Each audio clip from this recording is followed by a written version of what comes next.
Hello विद्यार्थी मित्रों, आज આપણે ભણવાના છીએ ધોરણ 12 નું ચેપ્ટર નંબર 7 જે છે પ્રત્યાવર્તી પ્રવાહ. પ્રત્યાવર્તી પ્રવાહને બીજું આપણે એસી પ્રવાહ પણ કહીએ છીએ અથવા તો કહેવામાં આવે છે ઉલટ સુલટ પ્રવાહ. આ ચેપ્ટર મિત્રો વેટેજની દ્રષ્ટિએ અગત્યનું છે.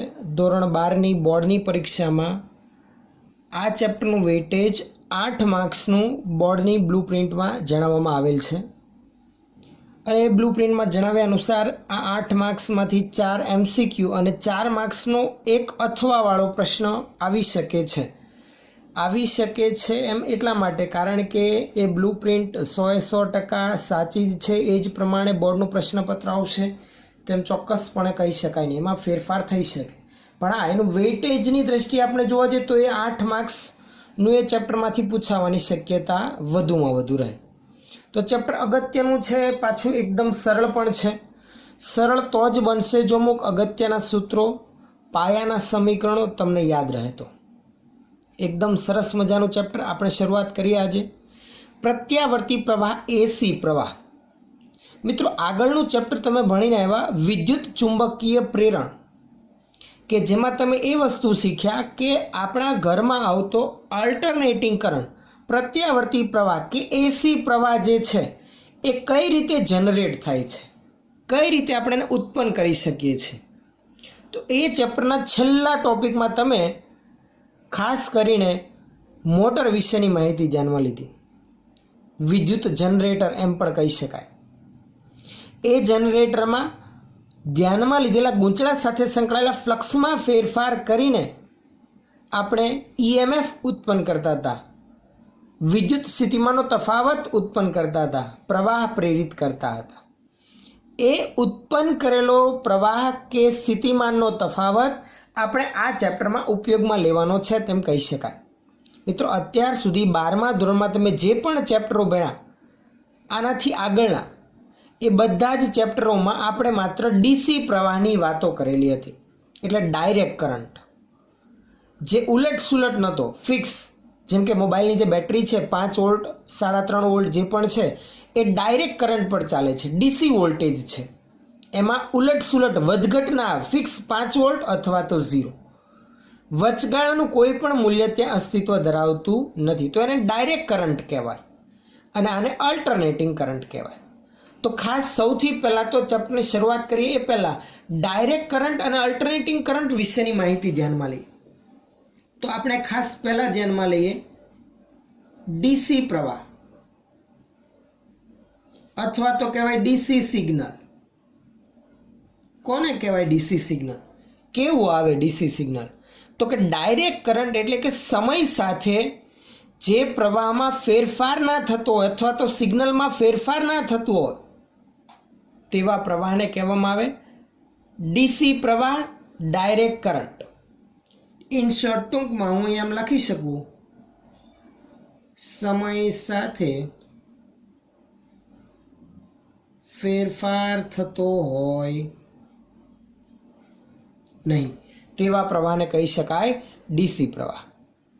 જેનું ઉદાહરણ આપણે ધ્યાનમાં લેવું હોય, સિગ્નલની દ્રષ્ટિએ આપણે દર્શાવવું હોય તો ડીસી પ્રવાહનું સિગ્નલ એવા પ્રકારનું હોય કે જેમાં બે જ વેલ્યુ આવે, અથવા મેક્સિમમ અથવા તો 0. વચગાળાનું કોઈ મૂલ્ય અસ્તિત્વ ધરાવતું નથી ડીસી પ્રવાહમાં કે સિગ્નલમાં. ઉદાહરણ તરીકે ડીસી વોલ્ટેજ વાળી ધારો કે 5 વોલ્ટની બેટરી છે, તો જ્યારે 5 વોલ્ટની બેટરીમાંથી પરિપથમાંથી પ્રવાહ વહેતો હોય, સ્વિચ ઓન કરીએ ત્યારે ધારો કે કોઈ પરિપથમાં આપણે જોડેલી છે. ઉદાહરણ તરીકે ચાલો ચેપ્ટર નંબર 3 નો એક વિદ્યુત પરિપથ આપણે ધ્યાનમાં લઈ લીધો. તમને ખ્યાલ હોય તો કિર્ચોફનો જ્યાં બીજો નિયમ તમે ભણતા હતા ત્યાં આપણે વિદ્યુત કોષ જોડતા હતા, જેનું સિગ્નલ આપણે આવું આપતા હતા, વિદ્યુત કોષનું, બેટરીનું સિગ્નલ. આ ડીસી બેટરી કહેવાય. આ મોટો છેડો ધન ધ્રુવ, નાનો છેડો ઋણ ધ્રુવ દર્શાવે. તો જે મોટો છેડો હતો તે ધન છેડામાંથી પ્રવાહની દિશા દર્શાવતા હતા, પ્રવાહ વહેતો હતો તેમ આપણે કહેતા હતા.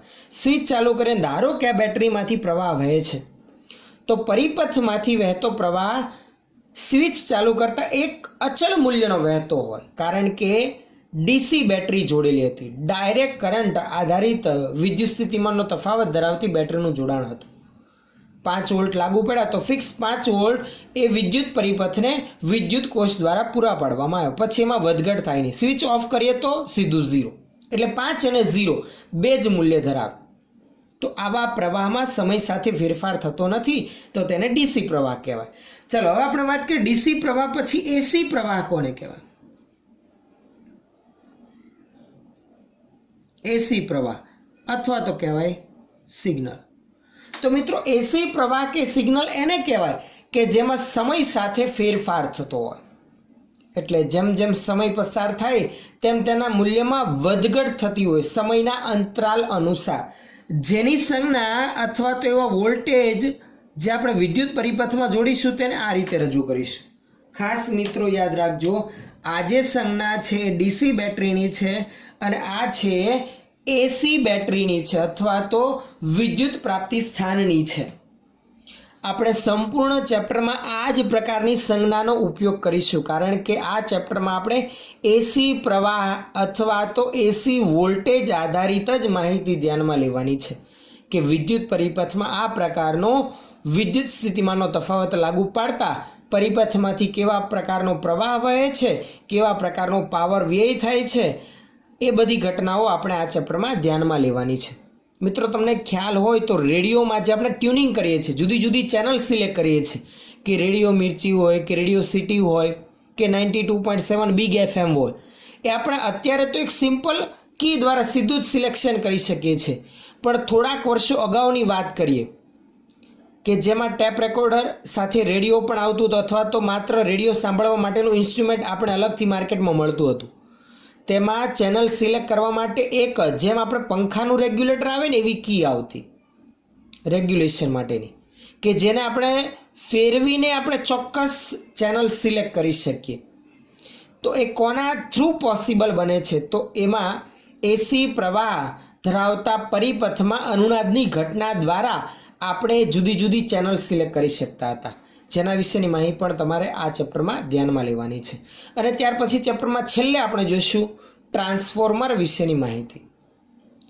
આપણને એવું થાય કે ભાઈ એસી પ્રવાહ ક્યાં ઉપયોગમાં લેવાય? તો કે એસી પ્રવાહનો સૌથી મોટો ઉપયોગ જે આપણે રોજિંદા જીવનમાં ઉપયોગમાં લે છે, બધા જ આપણા ઘરના ઇલેક્ટ્રોનિક્સ લગભગ મોટા ભાગના ઉપકરણો એસી પ્રવાહ પર ચાલે છે. તો કે વિચાર આવશે કેમ એસી પ્રવાહ પર, ડીસી પ્રવાહ પર કેમ નહીં? કેમ ઘરમાં ડીસી પ્રવાહ નથી ઉપયોગમાં લેતા? તો કે ડીસી પ્રવાહને જ્યાંથી જનરેટ કરેલ હોય ત્યાંથી ઠેર ઠેર જુદા જુદા સ્થળોએ પહોંચાડવો પ્રમાણમાં ખર્ચાળ બને, સરળતાથી પહોંચાડી શકાતો નથી. કારણ કે ડીસી પ્રવાહને જો એક જગ્યાએથી બીજી જગ્યા પર લઈ જઈએ તો પ્રમાણમાં વિદ્યુત ઉર્જાનો વ્યય મોટા પ્રમાણમાં થાય, જ્યારે એસી પ્રવાહને એક જગ્યાએથી બીજી જગ્યા પર ઓછા ખર્ચે અને વધુમાં સારી રીતે પહોંચાડી શકાય સરળતાથી. એટલા માટે એસી પ્રવાહ આપણે જ્યાં પાવર જનરેટ થાય છે ત્યાંથી આપણે ઘર સુધી પહોંચાડીએ છીએ. બીજો એક મોટો ફાયદો એ છે મિત્રો કે ડીસી પ્રવાહમાં વધઘટ આપણે સરળતાથી કરી શકતા નથી. કારણ કે તમને ખ્યાલ હોય તો આ ચેપ્ટરમાં છેલ્લો ટોપિક મેં હમણાં કીધું કે ટ્રાન્સફોર્મર વિશે આપણે ભણવાના છીએ. એ ટ્રાન્સફોર્મર એસી પ્રવાહ પર કાર્યરત છે. એ ટ્રાન્સફોર્મરનું કામ શું છે? તો એ ટ્રાન્સફોર્મર વોલ્ટેજમાં ઈચ્છા અનુસાર જરૂરિયાત મુજબ વધારો ઘટાડો કરીને આપણને આપે છે. તો આપણા સ્વિચ બોર્ડમાં જે 230 કે 220 વોલ્ટ આવે છે એ કંઈ જનરેટ જ્યાંથી થાય ત્યાંથી સીધા 230 નથી મોકલાવી આપવામાં આવતા, ત્યાંથી તો ઘણા ઊંચા વોલ્ટેજ મોકલાવવામાં આવતા હોય. પરંતુ તમને ખ્યાલ હોય તો આપણા સોસાયટીના નજીકના વિસ્તારમાં મોટા જનરેટર મૂકેલા હોય અને ત્યાં ડેન્જર એવી નિશાની મારેલી હોય રૂમ જેવડી સાઇઝના. એ શું હોય? ટ્રાન્સફોર્મર હોય જે દૂરના અંતરેથી આવતા ઊંચા વોલ્ટેજને ડાઉન કરે અને ત્યાર પછી આપણા સોસાયટીથી ત્યાર પછી આપણા ઘર સુધી પહોંચાડવામાં આવતા હોય છે. મિત્રો આપણા ઘરમાં કેટલા વોલ્ટેજનો સપ્લાય આવે છે? તો કે લગભગ 230 વોલ્ટ અને 50 હર્ટ્ઝની આવૃત્તિવાળો એસી વોલ્ટેજ આપણા ઘર સુધી પહોંચે છે. ફરી એક વખત એસી પ્રવાહ કે વોલ્ટેજની આપણે વ્યાખ્યા લખીએ તો તેમાં સમય સાથે શું થતો હોય? ફેરફાર થતો હોય તેવા વોલ્ટેજને અથવા તો પ્રવાહને શું કહેવાય? એસી પ્રવાહ અથવા તો એસી વોલ્ટેજ કહેવામાં આવે છે. મિત્રો પરિપથમાંથી એસી પ્રવાહ ક્યારે વહે? તો કે લાગુ પાડેલો સપ્લાય અથવા તો વિદ્યુત સ્થિતિમાનનો તફાવત જ જો ઉલટ સુલટ હોય, બદલાતો હોય, તો પરિપથમાંથી વહેતો પ્રવાહ પણ બદલાતો જશે, વધઘટ પ્રકારનો જશે. આવા એસી પ્રવાહને આપણે પરિપથમાં જ્યારે લગાડેલો હોય ત્યારે કયા વિધેય અનુસાર ફેરફાર થાય, કઈ રીતે એને રજૂ કરી શકાય? તો આવા એસી પ્રવાહ કે વોલ્ટેજને આપણે આ રીતે રજૂ કરીએ છીએ. હું એક એનું સમીકરણ લખી રાખું છું, ખાસ જરાક ધ્યાન રાખજો કે એસી પ્રવાહ કે વોલ્ટેજને, તો કે એસી વોલ્ટેજ પરિપથમાં લાગુ પાડેલો હોય તો એને આ પ્રમાણે રજૂ કરવામાં આવે છે: V બરાબર VM સાઇન ઓમેગા ટી અથવા તો V બરાબર VM કોસ ઓમેગા ટી. આનો અર્થ એવો થયો કે જો એસી વોલ્ટેજ અથવા તો પ્રવાહ હોય તો એ સાઇન અથવા તો કોસાઇન વિધેય અનુસાર સમય સાથે બદલાતા હોય. સાઇન અને કોસાઇન વિધેય એટલે કે તમને ખબર હોય તો તમે આગળ ત્રિકોણમિતિ ભણીને આવ્યા, તેમાં સાઇન અને કોસ વિધેય વિશેની જાણકારી તો તમને ખ્યાલ હશે કે સાઇનનું મૂલ્ય એક પૂર્ણ ચક્ર દરમિયાન 2 વખત શૂન્ય અને ધન મહત્તમ અને ઋણ મહત્તમ બનતું હોય છે. એટલે આખું પૂર્ણ ચક્ર થાય ત્યાં સુધીમાં મેક્સિમમ 0, પાછું મિનિમમ અને પાછું 0 થતું હોય. એ જ રીતે કોસમાં તો આમ લાગુ પાડેલો સપ્લાય અથવા સાઇન વિધેય અનુસાર ઉલટ સુલટ બદલાતો જતો હોય અથવા તો કોસ વિધેય અનુસાર. આપણે ખાસ ધ્યાનમાં લઈએ તો એસી પ્રવાહ કે વોલ્ટેજ કેવા પ્રકારના છે અને આલેખ સ્વરૂપે રજૂ કરવો હોય તો કંઈક આ રીતે રજૂ કરી શકાય. જો એસી પ્રવાહની આપણે વાત કરીએ તો ધારો કે પરિપથમાં લાગુ પાડેલો એસી પ્રવાહ જો આપણે કોઈ સાધન દ્વારા જોઈ શકીએ તો એ આ પ્રકારનો આપણને જોવા મળે. અત્યારે શાળાકીય લેવલે આપણી પાસે એવા ઇન્સ્ટ્રુમેન્ટ નહીં હોય કે આપણે પરિપથમાં લાગુ પાડેલા સપ્લાયને નિહાળી શકીએ આલેખ દ્વારા કે સમય સાથેમાં કેવો ફેરફાર થાય છે. પણ જ્યારે આગળ તમે ઇન ફ્યુચર કોલેજમાં જશો ત્યારે તમારી પાસે એવા ઇન્સ્ટ્રુમેન્ટ આવશે પ્રયોગશાળાઓમાં કે ત્યાં તમને સીધું જેનું ફ્લક્ચ્યુએશન દેખાય કે પરિપથમાં લાગુ પાડેલો વોલ્ટેજ એસી છે તો સતત આ રીતે ઉલટ સુલટ પ્રકારનું વધઘટ થતું હોય. આ એક પૂર્ણ ચક્ર થયું, 0 થી આ ટી જેટલા સમયગાળામાં આ વોલ્ટેજ આખું એક પૂર્ણ ચક્ર પૂરો થયું. જુઓ તો 0 થી મેક્સિમમ, પાછું 0, પાછું ઋણ મહત્તમ અને પાછું શૂન્ય થાય છે. જો આવો વોલ્ટેજ હું પરિપથમાં લાગુ પાડું તો પ્રવાહ પણ પછી આ જ રીતે વધઘટ પ્રવાહ જ હોવાનો છે. તો આવા પ્રવાહને કે વોલ્ટેજને કહેવામાં આવે છે અલ્ટરનેટિંગ પ્રવાહ કે વોલ્ટેજ. જ્યારે ડીસી પ્રવાહ કે વોલ્ટેજ આવો હોય જેમાં સમય સાથે માત્ર 2 જ ફેરફાર શક્ય બને. જો સ્વિચ ચાલુ ન કરી ઓફ હોય તો આ પ્રકારનો આલેખ તમને જોવા મળે કે સીધું 0 છે, હમણાં કંઈ જ નહીં બતાવે, અને જેવી સ્વિચ ચાલુ કરીશું એના મેક્સિમમ મૂલ્ય જેટલો પ્રવાહ વહેશે અને બંધ કરીશું તો પાછું 0. આ ડીસી પ્રવાહ છે, જ્યારે આ એસી પ્રવાહ છે. મેં એની એક સાયકલના એવી આપણી જાણકારી માટે દર્શાવેલ છે. પછી આગળ સતત એ પ્રમાણે પ્રક્રિયા ચાલુ રહે. તો આથી મિત્રો આપણે ચેપ્ટરની જે શરૂઆત કરવાના હતા અલ્ટરનેટિંગ પ્રવાહ કે પ્રત્યાવર્તી પ્રવાહ એની નાની પ્રસ્તાવના સમજૂતી કે એસી અને ડીસીમાં શું ફરક છે ખ્યાલ આવે છે. આપણે ઘરમાં મોટા ભાગના વિદ્યુત ઉપકરણો આના પર જ ચાલે છે અને આપણા ઘરમાં આવતો સપ્લાય 230 વોલ્ટ અને 50 હર્ટ્ઝની આવૃત્તિ ધરાવે છે. આ વોલ્ટેજનું આરએમએસ મૂલ્ય છે. આરએમએસ મૂલ્ય એટલે શું એ તમને આગળ ખ્યાલ આવશે. અને આ છે સપ્લાયમાં જે વોલ્ટેજ આવે છે આપણા ઘરના સ્વિચબોર્ડમાં એની આવૃત્તિ. આવૃત્તિ એટલે શું તેના વિશે પણ તમે આગળ ભણીને આવ્યા. 1 સેકન્ડમાં પૂર્ણ થતા દોલનોની સંખ્યા 50 હર્ટ્ઝ આવૃત્તિ છે તો 1 સેકન્ડમાં આવી કેટલી સાયકલ પૂરી થશે વોલ્ટેજની અથવા તો પ્રવાહની? તો કે 50 વખત. આ એક સાયકલ, આવી બીજી, ત્રીજી, ચોથી, એમ 1 સેકન્ડમાં 50 વખત આવી સાયકલ પૂરી થાય. તમે જોવા જાઓ તો 1 સેકન્ડમાં આ વોલ્ટેજનું મૂલ્ય કેટલી વખત 0 થયું જુઓ તો આ એક સાયકલ પૂરી થઈ તો 1 વખત 2 વખત 0 થયું. તમે એમ કહેશો સર અહીંયા ત્રીજી વખત પણ થાય છે, પણ અહીંયાથી તો બીજી સાયકલ શરૂ થઈ જવાની. ઇન શોર્ટ 1 સાયકલ પૂરી થાય તો મૂલ્ય 2 વખત કેટલું થશે? 0 થશે. 2 વખત કેટલું થશે? 0 થશે. પ્રવાહમાં પણ આમ જ અને વોલ્ટેજમાં પણ આમ જ. આ મેં ઉદાહરણ આપેલું છે મિત્રો. વોલ્ટેજ આ પ્રકારનો હોય પ્રવાહ પણ આ જ પ્રકારના સાઇન અથવા તો કોસાઇન વિધિ અનુસાર વધઘટ અનુભવતા હોય છે. તો આપણને એવો પ્રશ્ન પૂછેલો કોઈ શોર્ટ ક્વેશ્ચનમાં કે લાગુ પાડેલા વિદ્યુત પરિપથના એસી સપ્લાયના મૂલ્યમાં 1 સેકન્ડમાં 200 વખત મૂલ્ય શૂન્ય બને છે, તો તે પ્રવાહની આવૃત્તિ કેટલી? 200 વખત શૂન્ય બને છે. તો તમે વિચારો કે ભાઈ 1 સાયકલ પૂરી થાય તો 2 વખત, 200ના ભાગાકારમાં 2 કરીશ તો 100 સાયકલ પૂરી થતી હશે, એટલે એની આવૃત્તિ કેટલી? 100 હર્ટ્ઝ છે તેમ કહેવાય. આ એક સાદી સમજૂતી. હવે આપણે આગળ ટોપિકની શરૂઆત કરીએ.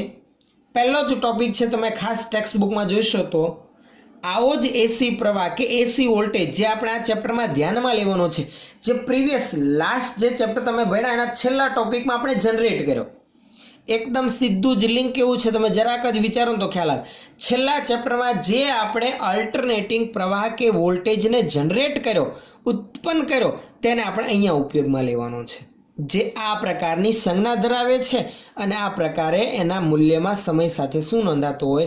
ફેરફાર નોંધાતો હોય.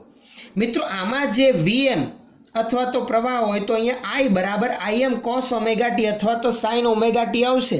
એમાં આ જે વીએમ અથવા તો આઈએમ હશે આગળ સહગુણકમાં, એ પ્રવાહને વોલ્ટેજનું મહત્તમ મૂલ્ય કહેવાય, અથવા તો તેનો શું કહેવાય? તો કે તરંગની દ્રષ્ટિએ એનો શું કહેવાય? કંપ વિસ્તાર કહેવાય.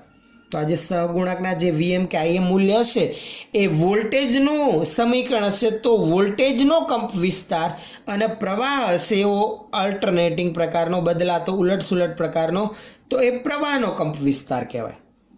અને તે ઓમેગા ટી કળા અથવા તો ખૂણો એ મુજબ શું થશે? વધઘટ અનુભવશે. આપણે જનરલી આ ચેપ્ટરમાં આ પ્રકારનો એસી વોલ્ટેજ ઉપયોગમાં લેવાના છે, એટલે કે V બરાબર Vm સાઇન ઓમેગા ટી. જરૂરી નથી કે દરેક વખતે આ V બરાબર Vm સાઇન ઓમેગા ટી જ હોય, સાઇનના બદલે કોસ વાળું પણ વિધેય હોઈ શકે. તો ચાલો હવે આગળ આપણે નેક્સ્ટ ટોપિકની શરૂઆત કરીએ, જે છે આપણો ચેપ્ટરનો પહેલો અને અગત્યનો એવો ટોપિક. આમાં ખ્યાલ આવશે ને તો આગળના જે 2 ટોપિક છે એ આના જેવા જ સેમ ટુ સેમ, જે વસ્તુ આપણે આ ટોપિકમાં જોવાના છે એ જ બધી પરિસ્થિતિ આપણે આના પછીના નેક્સ્ટ ટોપિકમાં પણ ચર્ચા કરવાના છીએ. ચેપ્ટરનો આપણો પહેલો ટોપિક છે અવરોધકને લાગુ પાડેલ એસી વોલ્ટેજ. અવરોધકને લાગુ પાડેલ એસી વોલ્ટેજ એટલે આમાં આપણે શું કરવાનું છે? એકદમ સરળ વસ્તુ આપણે આમાં ધ્યાનમાં લેવાની છે. તમને સીધું જ ટોપિકના નામ પરથી ખ્યાલ આવી જશે કે આપણે એક અવરોધને શું કરવાનું છે? તો કે એસી વોલ્ટેજ લાગુ પાડવાનો છે. એસી વોલ્ટેજ એટલે કે કેવો? તો કે ઉપર જ આપણે ચર્ચા કરી એ પ્રકારનો એસી વોલ્ટેજ આપણે એક વિદ્યુત પરિપથને લાગુ પાડેલ છે. એ વિદ્યુત પરિપથનો ઘટક એટલે કે કયો? અવરોધ. તો એક નાની એવી આકૃતિ પણ આપણે ધ્યાનમાં લઈએ. ચાલો એક વિદ્યુત પરિપથ આપણે ધ્યાનમાં લઈએ કે જે શું ધરાવે છે? અવરોધ ધરાવે છે. એને આપણે કેવો વોલ્ટેજ લાગુ પાડવાનો છે? તો કે એસી વોલ્ટેજ. આ એ અવરોધ છે, બરાબર છે. ધારો કે તેનો અવરોધ છે R જેટલો. આને આપણે એસી વોલ્ટેજ લાગુ પાડવાનો છે. કેવો એસી વોલ્ટેજ લાગુ પાડવાનો? તો કે આ અલ્ટરનેટિંગ છે. એસી એટલે કે ઉલટ સુલટ પ્રકારનું, જેની સંજ્ઞા તમને ખબર છે કેવા પ્રકારની આપણે રજૂ કરવાની છે. આવી સાઇન આકારની સંજ્ઞા ના વોલ્ટેજને એસી વોલ્ટેજ આપણે કહીએ છીએ. આ વોલ્ટેજ છે V બરાબર કેવા પ્રકારનો? તો કે Vm સાઇન ઓમેગા ટી. આપણે આજે R અવરોધ ધરાવતા અવરોધને જે એસી વોલ્ટેજ લાગુ પાડેલ છે એ કેવા પ્રકારનો છે? તો કે V બરાબર Vm સાઇન ઓમેગા ટી. અહીંયા આ જે Vm છે એ લાગુ પાડેલા એસી વોલ્ટેજનું મહત્તમ મૂલ્ય છે. એનું મહત્તમ મેક્સિમમ મૂલ્ય Vm જેટલું જશે અને તે સાઇન વિધિ અનુસાર ઉલટ સુલટ પ્રકારે બદલાતો જશે. હવે વિચારો, જો વોલ્ટેજ જ વિદ્યુત સ્થિતિમાનનો તફાવત જ હું આવો લાગુ પાડું અવરોધના 2 છેડા વચ્ચે, તો પરિપથમાંથી વહેતો પ્રવાહ પણ કેવો હશે? ઉલટ સુલટ જ હોવાનો. સીધું જ છે, સ્વાભાવિક છે. એ સીધો જ ખ્યાલ આવે આપણને કે પરિપથમાંથી વહેતો પ્રવાહ પણ આ પ્રકારે કેવો હશે? ઉલટ સુલટ હશે. હવે પરિપથમાંથી વહેતો પ્રવાહ કેવો છે?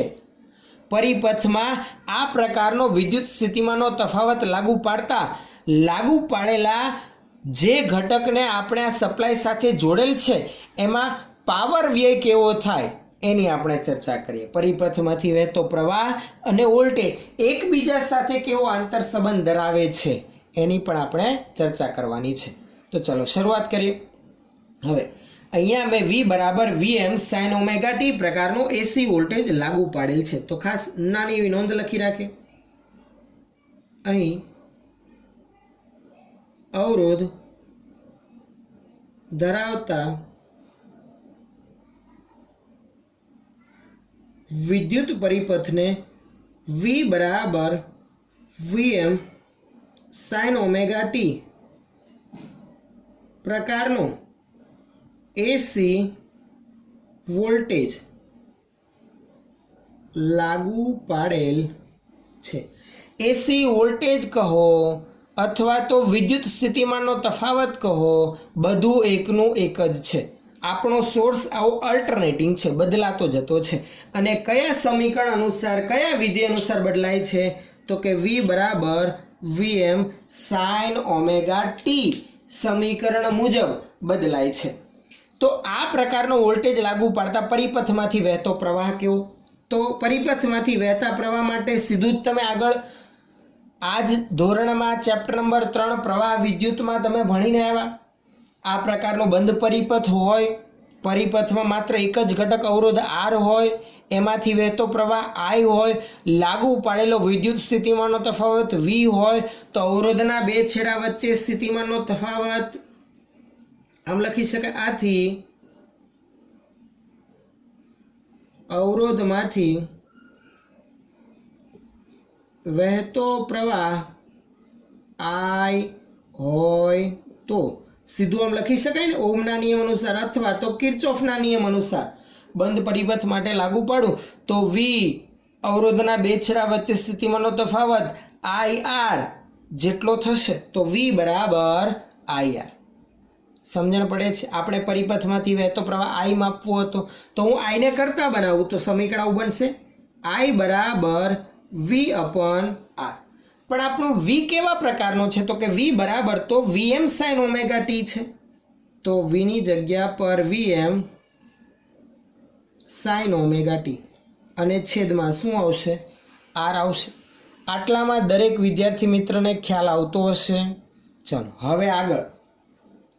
હવે અહીંયાથી આપણે આગળ વધીએ. ખાસ સમજો, I બરાબર V અપન R આવ્યું, જ્યાં V ની કિંમત આપણે મૂકી રાખી લાગુ પાડેલો વિદ્યુત સ્થિતિમાનનો તફાવત એસી પ્રકારનો VM sin ઓમેગા t ના છેદમાં R. આમાં જે VM અપન R વાળું પદ છે આટલું ખાસ તમે જુઓ તો આટલો ભાગ VM અપન R એ અચળ છે, કેમ કે આ VM વોલ્ટેજનું મહત્તમ મૂલ્ય, R અવરોધનું મૂલ્ય જે લાગુ પાડેલ છે. આ VM અપન R અચળ છે. સાઇન ઓમેગા ટી માં સમય સાથે ફેરફાર થાય છે. તો VM અને VM અપન R એ શું છે? તો પહેલા લખી રાખીએ. જ્યાં VM એ શું છે? તો કે VM એ લાગુ પાડેલ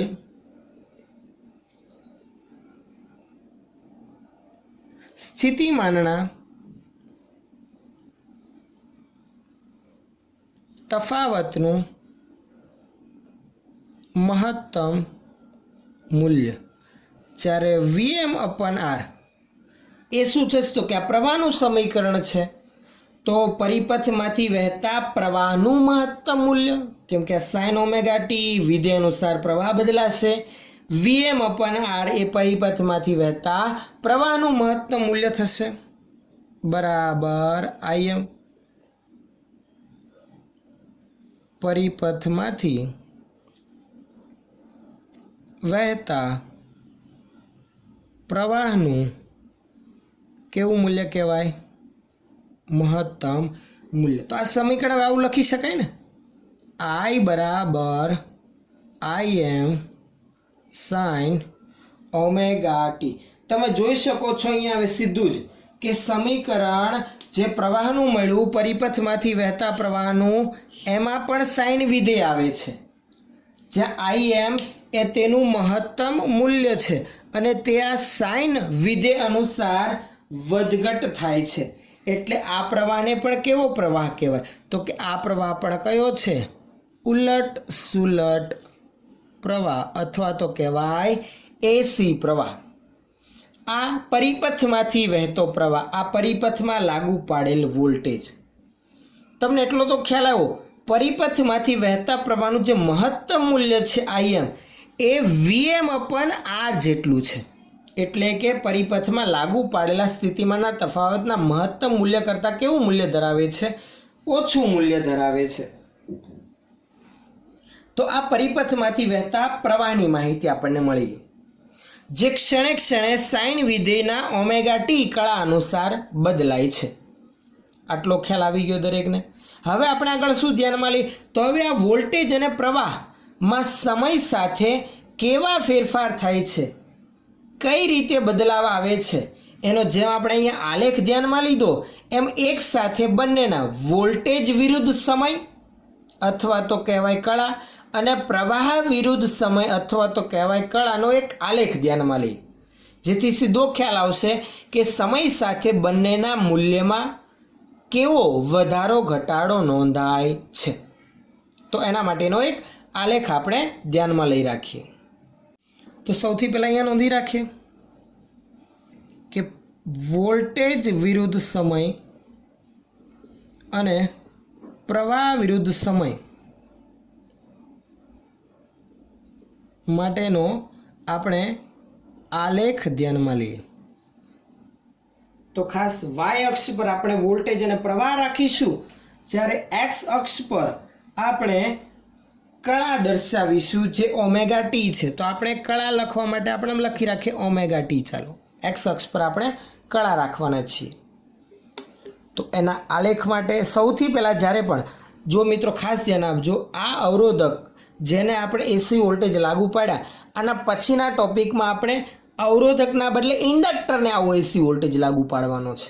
અને તે સ્થિતિમાં પણ પરિપથમાંથી વહેતો પ્રવાહ કેટલો હશે, જે વોલ્ટેજ સાથે કેવી રીતે બદલાય છે, પરિપથમાં થતો પાવર વ્યય કેટલો છે, આ ત્રણ મુદ્દા આપણે ત્યાં પણ ચર્ચવાના છે. એટલે ત્યાં પણ આ રીતે વોલ્ટેજ વિરુદ્ધ કળા અને પ્રવાહ વિરુદ્ધ કળાનો એક જ આલેખ આપણે દોરવાનો થશે. તો ત્યાં કઈ રીતે દર્શાવો એની માહિતી આપણે આ ટોપિકમાં ધ્યાનમાં લેશું, તો ત્યાં પણ ઓટોમેટિક તમને તૈયાર કરતા આવડશે. તો ખાસ ચલો, વાય અક્ષ પર આપણે વોલ્ટેજ અને પ્રવાહ ધ્યાનમાં લેવાના છીએ, આ વાય અક્ષ, અને એક્સ અક્ષ પર આપણે કળા અથવા તો સમયને દર્શાવીશું, તેમ કહી શકીએ. આ ઓમેગા ટી. વાય અક્ષ પર વોલ્ટેજ અને પ્રવાહ બંનેને દર્શાવીશું. હું બંને માટે અલગ અલગ કલરની પેનનો ઉપયોગ કરીશ. તમારે અલગ અલગ કલરની પેનનો ઉપયોગ કરવાની જરૂર નથી. જ્યારે પણ તમારે એક્ઝામમાં ડ્રો કરવાનું થાય ત્યારે તમારે સીધો જ ફેરફાર તેના મૂલ્ય આધારિત દર્શાવવાનો રહેશે. જુઓ, આ આપણું ઓરિજિન છે 0. સૌથી પહેલાં વોલ્ટેજની વાત કરીએ. વોલ્ટેજના સમીકરણમાં તમે જોશો તો સાઇન વિધેય છે, એટલે વોલ્ટેજનું મૂલ્ય સાઇન વિધેય અનુસાર વધશે, ઘટશે, 0 થશે, એ રીતે બદલાશે. તમને સાઇનનો આલેખ ખ્યાલ છે, આ રીતે જોયો આપણે તેમ. જો કોસ હોય તો કે કોસ 0 ઉપર 1 આવે, એટલે એનો આલેખ અહીંયા 0 ઉપર 1 થી ચાલુ થાય, જે લગભગ દરેકને આવડતો હશે. સમજણ પડે છે? જો ના ખ્યાલ આવે તો તમે આવું કરી શકો. કઈ રીતે માહિતી ધ્યાનમાં લઈ શકો? જુઓ, હું અહીંયા જરાક દર્શાવું છું અલગથી. V બરાબર Vm સાઇન ઓમેગા ટી છે. હું પહેલાં તો શું કરું, આ જે કળા હતી એને હું 4 ભાગમાં ડિવાઈડ કરી નાખું. એક સમગ્ર પૂર્ણ ચક્ર થાય ત્યાં સુધીમાં આપણે કળાને 4 ભાગમાં ડિવાઈડ કરી દઈએ. આ 0 બરાબર છે. પછી ખૂણા આધારિત જે તો 0, π/2, π, 4 ચરણ આધારિત, પછી 3π/2 અને 2π એમ પણ થાય. પણ એક કળાની વાત થઈ. જો સમયના અંતરમાં ચાલુ હોય તો એક પૂર્ણ ચક્રને 25-25% ડિવાઈડ કરી દેવાનું. આપણે આખી કળા દર્શાવેલી છે તો 0, પછી π/2, પછી અહીંયા આવશે પાઈ, પછી 3π/2 અને 2π. આ રીતે આપણે લખી શકીએ. સમજણ પડે છે? આ ઓમેગા ટીના મૂલ્યો થયા. નહીતર આમ પણ લખી શકાય. જો ઓમેગા એટલે કે શું? તો કે 2π/t અને આ ટી સમય. આ સમય ટીના 4 ભાગ પાડી દેવાના t/4 અનુસાર.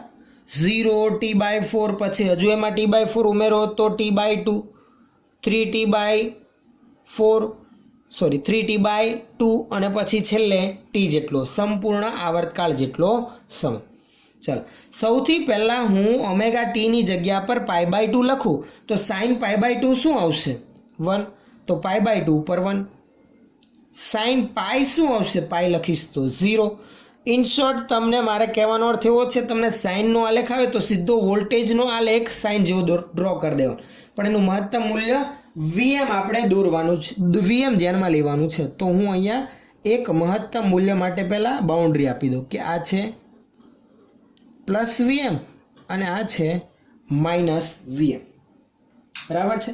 ચાલો, હવે એના પહેલાં મૂલ્ય સાઇન આધારિત તો કે 0 ઉપર 0, π/2 પર 1 આવશે, પાઈ પર 0 આવશે, 3π/2 પર -1 આવશે અને 2π ઉપર 0. હવે આને આપણે જોડી દેવાના રહી.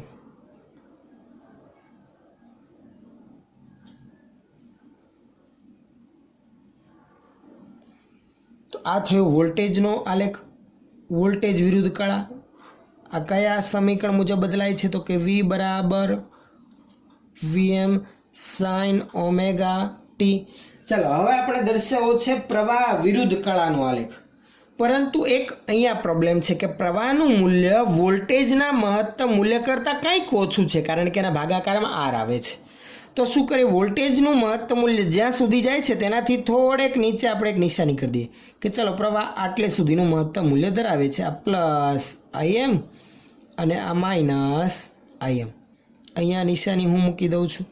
મહત્તમ અહીંયા સુધી 0 તો π/2 પર થવાનું, કારણ કે પ્રવાહ પણ સાઇન વિધિ અનુસાર બદલાય છે, એટલે પ્રવાહમાં પણ સેમ ટુ સેમ 0 ઉપર 0, π/2 પર તો કે Im જેટલું, π/2 પર Im જેટલું, પાઈ પર તો કે sin પાઈ 0 તો I બરાબર 0, 3π/2 પર -1 તો I બરાબર -Im અને પછી 0. તો એનો આલેખ થશે આવો.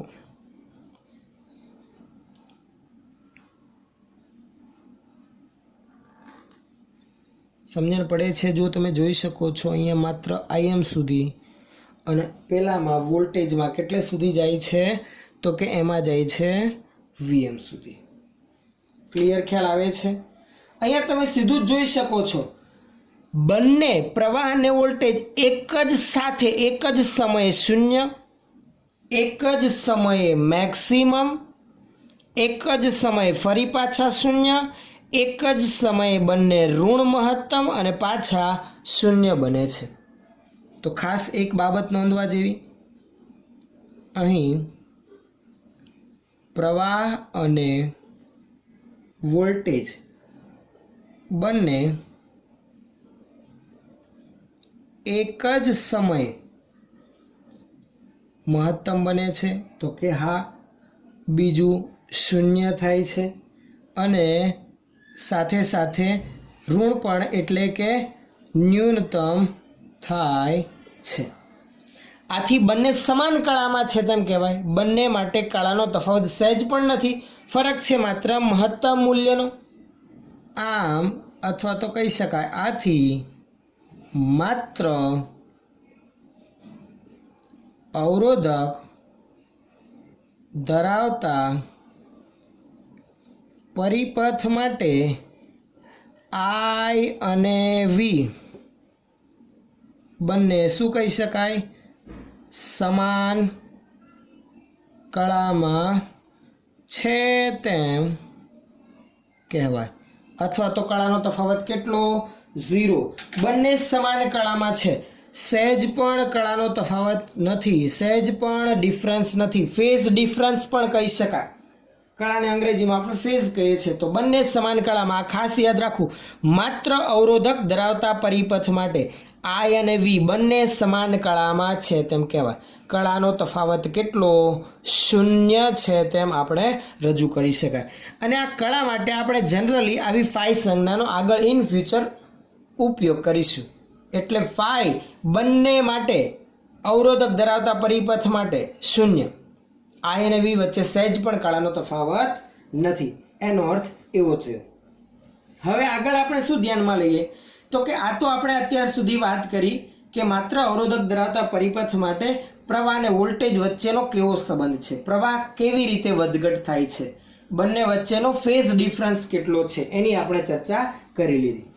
પણ શું બંને સમાન કળામાં છે તો પરિપથમાંથી વહેતો એટલે કે માત્ર અવરોધક ધરાવતા એસી વોલ્ટેજ વાળા પરિપથમાંથી વહેતો પ્રવાહ, જો પરિપથમાંથી પ્રવાહ આ રીતે વહેતો હોય તો શું આમાં પાવરનો વ્યય થશે?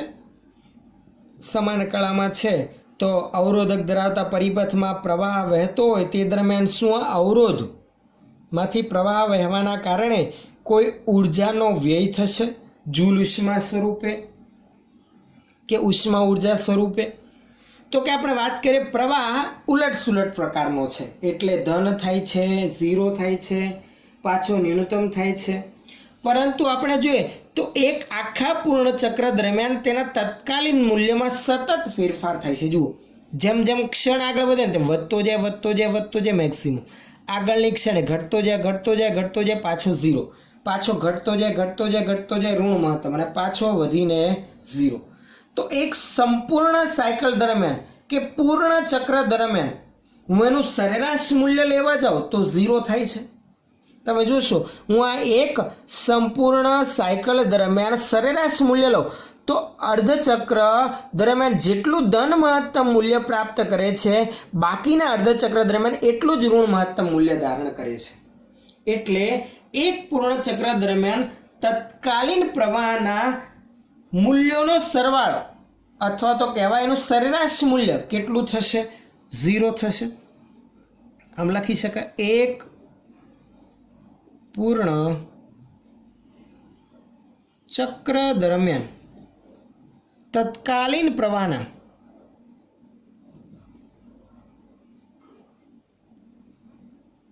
મૂલ્યનો સરવાળો અથવા તો કહી શકાય તેનું સરેરાશ મૂલ્ય કેટલું છે? 0 છે. આનું જો એક સંપૂર્ણ સાયકલ પર હું સરવાળો કરું, સરેરાશ મૂલ્ય મેળવવા જાઉં તો 0 મળે છે. આથી જો સરેરાશ પ્રવાહ 0 હોય તો શું પાવર પણ 0 હશે? શું પાવર 0 હશે? તો કે આન્સર આવે છે ના. પ્રવાહ, સરેરાશ પ્રવાહ એક પૂર્ણ સાયકલ પર 0 છે. પણ આવા અવરોધક ધરાવતા પરિપથને જો પરિપથમાંથી એવો ઉલટ સુલટ કે એસી પ્રવાહ વહેતો હોય તો પરિપથમાંથી વ્યય થતો પાવર 0 નથી. કારણ શું? તો કે પરિપથમાં વ્યય પામતો પાવર P બરાબર I²R સમીકરણ મુજબ મળે છે. એ I પર આધારિત નથી, I² પર આધારિત છે. તમે ખાસ જુઓ, જો માત્ર I પર આધારિત હોય તો પ્રવાહ અનુસાર પાવર પણ ઉલટ સુલટ પ્રકારનો મળે અને તો સરેરાશ એક પૂર્ણ સાયકલ પર વ્યય પામતો પાવર ધન અને ઋણ સરવાળો કરતા 0 થાત. પણ આઈની I² પર આધારિત છે. એટલે ધન માટે તો ધન આવશે I નો વર્ગ, પણ જ્યારે પ્રવાહનું ઋણ મૂલ્ય ચાલતું હશે ત્યારે પણ વર્ગ થવાના કારણે ઋણનો વર્ગ ધન જ થતા સરેરાશ વ્યય થતો પાવર જૂલ ઉષ્મા સ્વરૂપે 0 થવાનો નથી. વ્યય પામતો પાવર 0 નથી, કંઈક તો વ્યય થાય છે. તો કે કેટલો? તો કે આપણે આ સમીકરણ પરથી મેળવી શકીએ, પણ એટલું સરળ નથી. કારણ કે આ પ્રવાહ સાદો નથી. જે ડીસી પરિપથમાં આપણે ત્રીજા ચેપ્ટરમાં આપણે પ્રવાહ વિદ્યુતવાળા ચેપ્ટરમાં પાવરની ગણતરી કરતા હતા એવું સરળ નથી. કારણ કે ત્યાં ડીસી કરંટ હતો, અહીંયા એસી કરંટ છે. તો આપણે આ પાવરનું સરેરાશ મૂલ્ય મેળવવું પડશે. શું મેળવવું પડશે? પાવરનું સરેરાશ મૂલ્ય. આમ અવરોધમાંથી એસી પ્રવાહ પસાર થાય ત્યારે જૂલ ઉષ્મા અથવા તો પાવર વ્યય થાય છે અને એ પાવર આ સમીકરણ મુજબ મળશે એ ક્યારે, જો આપણે તેનું સરેરાશ મૂલ્ય એક સંપૂર્ણ સાયકલ પર મેળવીએ તો એના સરેરાશ મૂલ્ય માટે આગળ વધીએ એ પહેલા જે પરિપથમાંથી પ્રવાહ વહે છે એ પ્રવાહનું સમીકરણ લખી રાખું છું. P બરાબર I ની જગ્યા પર I નું મૂલ્ય Im sin ઓમેગા ટી એનો વર્ગ છે અને ઇન્ટુ R. તો શું થશે? તો Im સ્ક્વેર સાઇન સ્ક્વેર પાછળ લખું છું R sine square omega T. જો Im મહત્તમ મૂલ્ય અચળ, એને સમય સાથે કંઈ લેવા દેવા નથી. R એ પણ અચળ. તો પાવરનો સીધો આધાર આ સાઇન સ્ક્વેર ઓમેગા ટી વિધેય ઉપર છે. એને અનુસાર પાવરના મૂલ્યમાં પણ ફેરફાર થશે. તો હવે સમીકરણ જે પાવરનું છે, આપણે પરિપથમાંથી વેગ પામતો પાવર નોંધવો છે, એના માટે એક પૂર્ણ ચક્ર દરમિયાન સરેરાશ મૂલ્ય લેવું પડશે. તો એના માટેની ચર્ચા આપણે હવે આગળ વધારીએ. તો મિત્રો હવે આપણે એક પૂર્ણ ચક્ર દરમિયાન સરેરાશ પાવરની ગણતરી આગળ વધારીએ. એક પૂર્ણ ચક્ર દરમિયાન સરેરાશ પાવર. પૂર્ણ ચક્ર એટલે કે આવર્તકાળ ટી જેટલા સમય દરમિયાન સરેરાશ પાવર પી એવરેજ. સરેરાશની નિશાની આ રીતે પણ રજૂ કરાય અથવા પી ની ઉપર આ રીતે 12 ની નિશાની મૂકીને પણ લખી શકીએ આપણે. બરાબર સરેરાશ સમીકરણ આવું હતું આગળનું Im square R sine square omega T. હવે ખાસ ધ્યાન આપજો, આમાં Im સ્ક્વેર R તો અચળ છે. સમગ્ર એક આવર્તકાળ જેટલા સમયગાળા દરમિયાન આ પ્રવાહના મહત્તમ મૂલ્યમાં અને અવરોધ R ના મૂલ્યમાં કોઈ ફેરફાર થતો નથી. એટલે અચળ પદને પહેલાં તો આ સરેરાશની નિશાનીમાંથી બહાર લઈ લઈએ. Im સ્ક્વેર અને R સમગ્ર એક સાયકલ દરમિયાન કોઈ બદલાતા નથી. તમે જોશો તો આલેખ આવો હતો, જુઓ આમ આવે. બરાબર, આમાં જુઓ મહત્તમ મૂલ્ય તો એનું જ રહે છે તથા અવરોધ R તો અચળ છે, એને તો સમય સાથે કંઈ લેવા દેવા નથી. એક પૂર્ણ ચક્ર દરમિયાન અચળ મૂલ્યનો અવરોધ તો એ પણ અચળ, એને બહાર લઈ લીધું, વધશે માત્ર સાઇન સ્ક્વેર ઓમેગા ટી. હવે આમાં પાછું સાઇન સ્ક્વેર ઓમેગા ટીની જગ્યા પર ત્રિકોણમિતીય વિધેયનું સમીકરણ તમારે ખાસ યાદ રાખવું, નોંધ કરીને કે જો સાઇન સ્ક્વેર થીટા હોય તો એનું 1 માઇનસ કોસ 2 થીટા બાય 2 થાય, અને જો સાઇનના બદલે કોસ સ્ક્વેર થીટા હોય તો 1 પ્લસ કોસ 2 થીટા બાય શું થશે? 2 થશે. થીટા છે તો એ બમણો થઈ જાય, અહીંયા સાઇન સ્ક્વેર છે તો આવું થશે Im square R 1 minus cos 2 થીટાના બદલે શું છે? ઓમેગા ટી, તો 2 omega t by 2.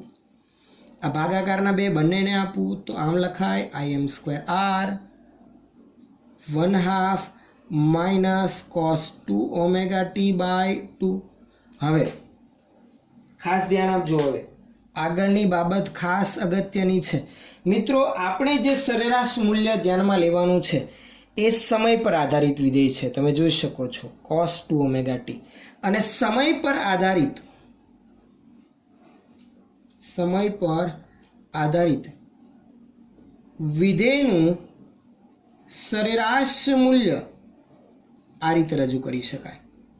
f of T જો સમય પર આધારિત હોય તો એનું એક આવર્તકાળ પર સરેરાશ મૂલ્ય એટલે કે આમ સરેરાશ f ઓફ ટી બરાબર 1/t સંકલન 0 થી કેપિટલ ટી વિધેય f ઓફ ટી dt આ રીતે રજૂ કરવામાં આવે છે. આ એ વિધેય કે જેનું એક આવર્તકાળ પર સરેરાશ મૂલ્ય લેવું છે, જે સમય પર આધારિત છે. આ કેપિટલ ટી એ આવર્તકાળ છે. આપણું અહીંયા f ઓફ ટી તરીકે કયું પદ છે? તો કે cos 2 ઓમેગા ટી બાય 2, જેનું એક આવર્તકાળ પર સરેરાશ મૂલ્ય આપણે નોંધવા જઈએ તો 1/t સંકલન 0 થી t f of t cos 2 omega t by 2 into dt.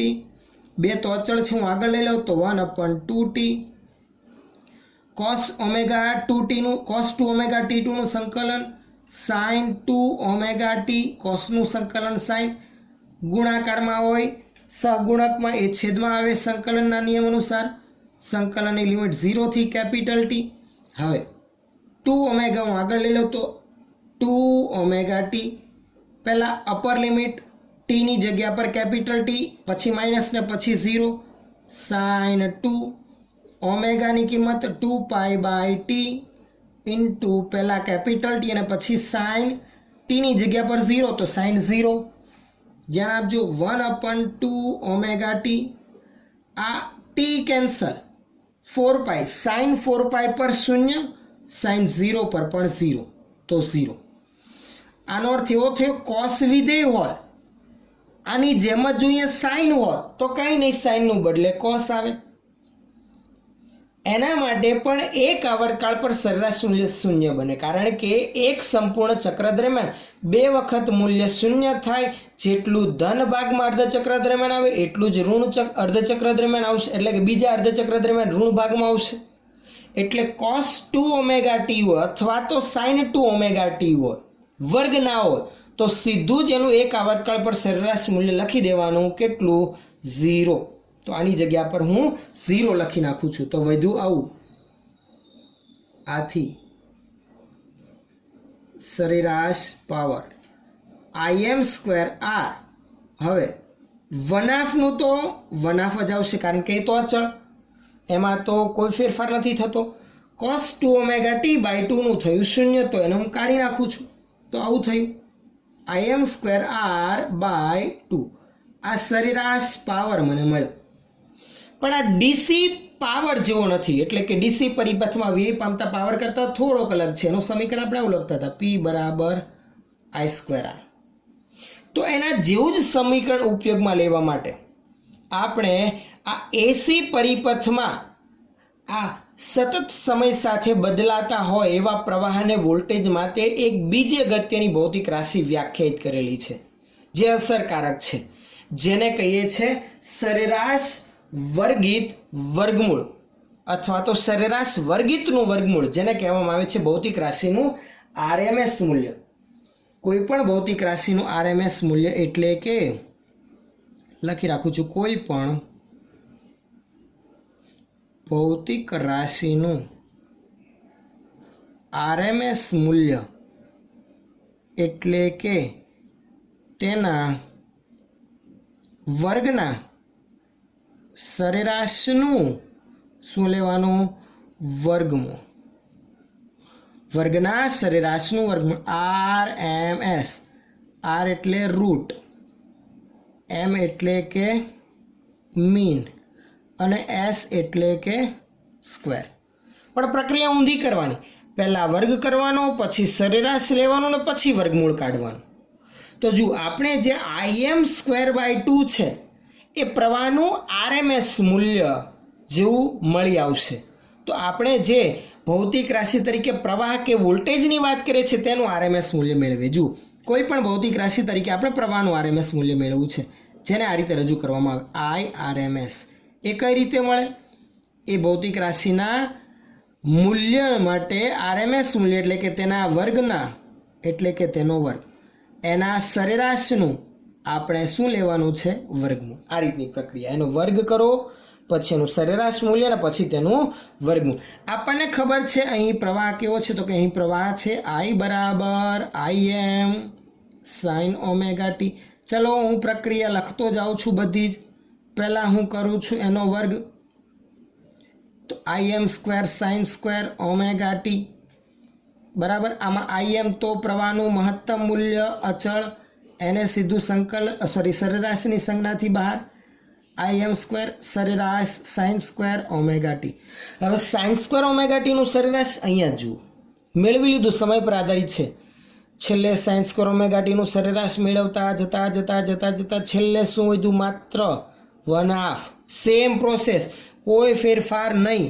એટલે હું ટૂંકમાં લખી દઉં, વર્ગમૂળમાં Im² અને વધશે 1/2. તો આ તો આવું થયું ને, વર્ગમૂળમાં Im²/2. અને જો એનું વર્ગમૂળ કાઢું તો આવું થઈ ગયું, Im² નું વર્ગમૂળ Im અને 2 નું વર્ગમૂળ વર્ગમૂળમાં 2. આ પ્રવાહનું કયું મૂલ્ય થયું? આરએમએસ મૂલ્ય. આ જ રીતે જો હું વોલ્ટેજની વાત કરું તો વોલ્ટેજનું આરએમએસ મૂલ્ય પણ મળે. VRMS બરાબર શું આવશે વિચારો? વોલ્ટેજના વર્ગના સરેરાશનું વર્ગમૂળ VM² sin² ωt. સેમ અહીંયા 1/2 VM², તો આવું બનશે VM/√2. બરાબર ને? સેમ. તો ખાસ સમીકરણ યાદ રાખવા, પ્રવાહ અને વોલ્ટેજના આરએમએસ મૂલ્યના સમીકરણ શું આવશે? IRMS બરાબર Im/√2 અને VRMS બરાબર VM/√2. આમાં Im અને VM વોલ્ટેજ અને પ્રવાહના મહત્તમ મૂલ્ય છે, જ્યારે IRMS અને VRMS એ તેના સરેરાશ વર્ગિતનું વર્ગમૂળ છે. તમને જ્યારે પણ કોઈ શોર્ટ ક્વેશ્ચનમાં, એક્ઝામ્પલમાં કે MCQમાં ઉલ્લેખ કરેલો કે પરિપથને લાગુ પાડેલો એસી વોલ્ટેજ 220 વોલ્ટ છે, તો એ એસી વોલ્ટેજ એટલે કે તેનું કયું મૂલ્ય છે? RMS મૂલ્ય. ખાસ એ તેનું મહત્તમ મૂલ્ય નથી. જો પરિપથમાં લાગુ પાડેલા વોલ્ટેજનું મહત્તમ મૂલ્ય આપેલું તો ઉલ્લેખ કરેલો છે સ્પેશિયલ કે લાગુ પાડેલ વોલ્ટેજનું મહત્તમ મૂલ્ય, તો એ VM થયું. કંઈ જ ઉલ્લેખ ના હોય તો એ પ્રવાહ અને વોલ્ટેજ કયા હશે? RMS મૂલ્ય હશે, જે તમે આપણે આગળ ઉદાહરણ જોઈશું એટલે તમને વધુ ક્લિયર ખ્યાલ આવે. તો હવે સરેરાશ પાવર આવો થઈ ગયો. સરેરાશ પાવર Im²/2 એટલે કે આનો હું વર્ગ કરું તો એ થશે IRMS² × R. આ અવરોધક ધરાવતા પરિપથમાં વ્યય પામતો પાવર, સરેરાશ પાવર IRMS નો વર્ગ × R જેટલો પાવર વ્યય થાય છે. સમજણ પડે છે? જો આપણે એવું કીધું હોય કે ભાઈ ચાલો તમારા ઘરમાં આવતા સપ્લાયના વોલ્ટેજનું મૂલ્ય V બરાબર 220 વોલ્ટ છે, તેનું મહત્તમ મૂલ્ય મેળવો, તો આ સપ્લાયનું મૂલ્ય 220 છે એટલે કે આ કયું મૂલ્ય? In short RMS. તો સીધું સમીકરણ VRMS બરાબર VM/√2 થી ગણતરી કરશો તો VM બરાબર કંઈક 310 કે 311 વોલ્ટ જેટલું મળે. આ તેનું મહત્તમ મૂલ્ય થયું. ઇન શોર્ટ આ પ્રકારના પ્રશ્ન આવી શકે. તો આટલું ક્લિયર હશે દરેક વિદ્યાર્થી મિત્રોને? મિત્રો આટલે સુધીનું નોંધ તમારા નોટબુકમાં નોંધી રાખશો. અહીંયા આપણે માત્ર અવરોધક ધરાવતા પરિપથને લાગુ પડેલ એસી વોલ્ટેજની ચર્ચા કરી. આ જ રીતે આગળ આપણે ઇન્ડક્ટર અને કેપેસિટરને પણ આવો જ એસી સપ્લાય લાગુ પાડવાનો છે. અને જે ચર્ચાઓ કરી કે પહેલાં પ્રવાહ કેવો વહે છે તેનું સમીકરણ મેળવ્યું, પ્રવાહ અને વોલ્ટેજ વચ્ચેનો કળા તફાવત કેટલો છે તેને આલેખ દ્વારા રજૂ કર્યો. હજુ એક ફેઝર ડાયાગ્રામ સ્વરૂપે પણ રજૂ કરવાનું છે, જે નેક્સ્ટ વિડીયો લેક્ચરમાં આપણે જોઈશું. અને પછી એક ઘટક ધરાવતા પરિપથમાં વ્યય પામતો પાવર કેટલો હોય એ આપણે ધ્યાનમાં લીધું. અવરોધક ધરાવતા પરિપથમાં વ્યય પામતો પાવર IRMS² × R આવશે. ઓકે, ખાસ આટલું નોંધી રાખજો. આજે છે એક્સ્ટ્રામાં આવશે કઈ રીતે આપણે ગણતરી કરવાની એની આપણે ઉલ્લેખ કરેલ છે. બરાબર છે? બાકી વ્યય પામતો પાવર સીધો અહીંયાથી પછી આ સ્ટેપ. મિત્રો આમાં મેં વિસ્તૃત માહિતી દર્શાવેલ છે. એક્ઝામમાં તમે ગાણિતીય સ્ટેપ જેટલા તમને આવડતા હોય એટલા ટૂંકમાં લખી શકો. અને જે વસ્તુ હાઇલાઇટ કરું એ ખાસ તમારે યાદ રાખવી. આ sin² cos² નું સમીકરણ યાદ રાખવું, એ ભૂલાય નહીં. અને બીજું આ વ્યાખ્યા RMS પ્રવાહ કે વોલ્ટેજની કઈ રીતે મેળવાય એના માટેની માહિતી. ઓકે, ચલો નેક્સ્ટ વિડીયો લેક્ચરમાં આપણે અહીંયાથી આગળ વધારીશું.